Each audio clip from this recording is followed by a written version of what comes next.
And then, as I said on the House floor last night, this is an example where politics actually works. When the American people speak loudly enough, even the United States Senate can listen.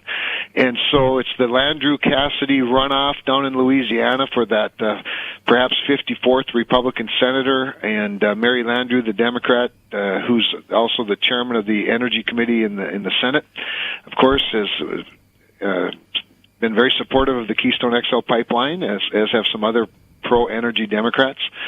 And Harry Reid has held it up, but because of the possibility of perhaps saving one more Democratic senator, Harry Reid has said he would allow the Keystone XL pipeline bill to be brought up next week. So the bill that would be brought up in the Senate next week is the Hoeven bill, introduced by our Senator John Hoeven.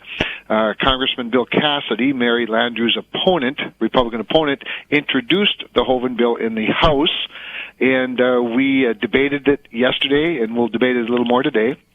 And leadership asked me to go to the floor and spend 5 minutes or so on the virtues of the Keystone XL pipeline, the importance of it, and I did that, debating my Democratic opponents, and with some amusement, I have to say. And I don't think there's any question we're going to pass it in the House this week. It'll, today it'll go to the Senate, or the Senate will take up the Hoeven bill, which is identical. Whether or not they have 60 votes, if they do, that means Mary Landrieu was able to find 4 more Democrats than we had last week. But the president sounds like he's still willing to veto it, which I'm sure makes him real popular with Mary Landrieu. 701-293-9000 if you want to join the program, 888-970-9329. That was one thing, and Senator Hoeven, I had him on yesterday, and he said he was skeptical as to whether or not Senator Landrieu had 4 more votes. He said, of course, he says he knows he's got 60 votes in the next session. So right. It's inevitable at this point, whether it happens this week or during the lame duck session, or it happens during the next Congress. I think Congress is going to pass this bill. Now, the question is, of course, is what the president does. And I don't know if you've heard the president comments. I heard audio of it this morning, saying, basically all this pipeline is about is Canadian oil coming through America to get sold elsewhere.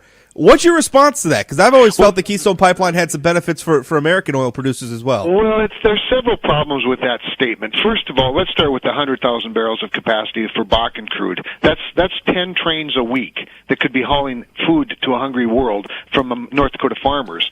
That's in the light of a derailment again in Castleton last night. That's 10 more trains not hauling Bakken crude. Now, I'm grateful for trains. I love the rail, and I'm hopeful that we can get safer cars and safer transportation, because trains provide a wonderful dispatchable means of moving oil, but it's the only means by which we can move certain other commodities, and so it's important for us in that aspect. But even beyond that, Rob, the oil sands from Alberta that would be carried on the Keystone Pipeline, along with 100,000 barrels of Bakken crude, represent 36% of what we currently import from the Persian Gulf.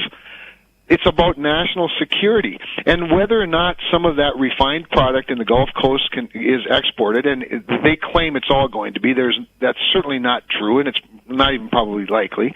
Some of it may be, because we allow refined product to be exported.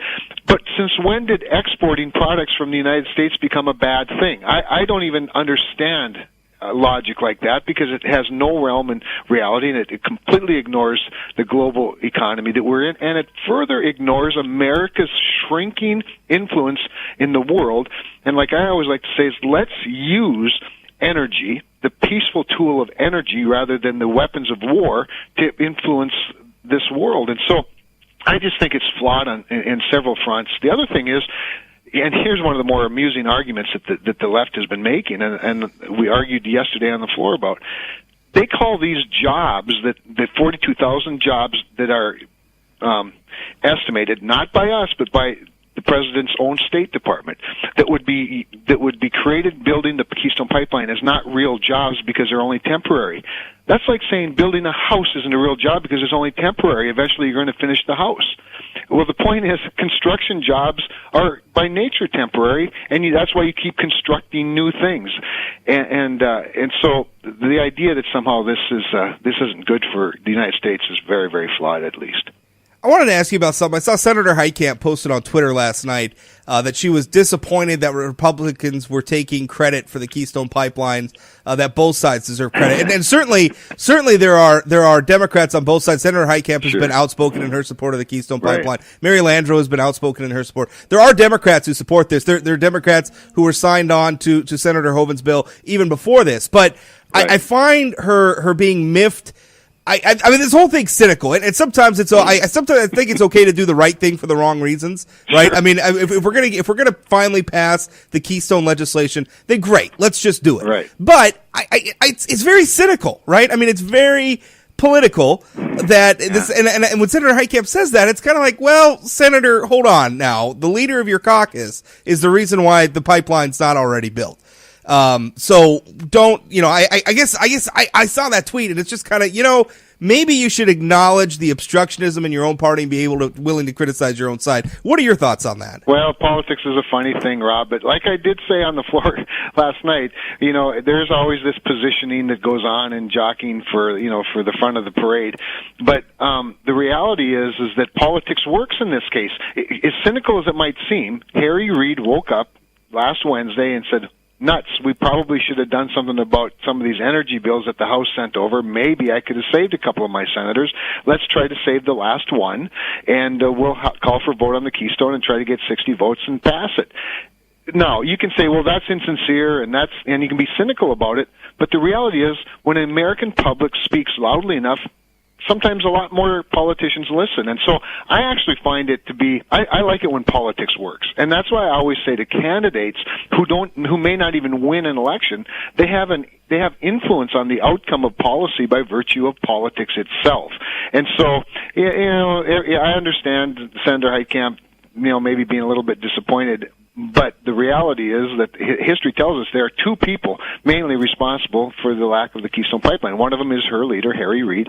The other one is Barack Obama. This thing could have been built and moving oil a long time ago if he'd have done what he should have done, and that is sign the presidential permit after his own State Department studied this project beyond anything any other projects ever been studied, and could not find any reason why it should not be built. We've got about a minute left. Any other big, aside from the Keystone Pipeline debate, obviously, anything else big coming up in the lame duck session? Sure. We're going to have to, of course, fund the government because current funding runs out on December 11th, and the argument among the Republican conference is, do we do a short-term continuing resolution and then bring up appropriations bills early next year to finish this fiscal year, or do we negotiate with the Senate on a long-term or finish out the fiscal year, which goes to September 30th, with what's called an omnibus spending bill, and take all of the appropriations bills that the House already passed with our policy riders and limitation amendments and things, and negotiate that. I prefer the latter. I think that this budget is the responsibility of this Congress, not the next Congress, and we ought to clear the deck and influence the outcome by virtue of both of our newfound leverage as well as the good appropriations work that was done in the last year. The other thing will be tax extenders. There are a number of extensions that the House passed, the Senate did not, of things like deductions like bonus depreciation, which allows 50% of large capital investments or capital expenses in the year that they were incurred. Things like research and development. Also, 179 expensing, which is equipment, very important to small businesses and farmers. So those extenders we're going to have to deal with, whether we do a one-year extension. I'd prefer a longer-term deal, but we'll probably do something short-term and then take up more comprehensive tax reform next year. Kevin, thanks for your time. Always a pleasure. Thanks. Congressman Kevin Cramer from Washington, D.C. We'll have more straight ahead. Going to grab some headlines. Rob Port sitting in for Mike Capel. 701-293-9000, 888-970-9329. Don't go away.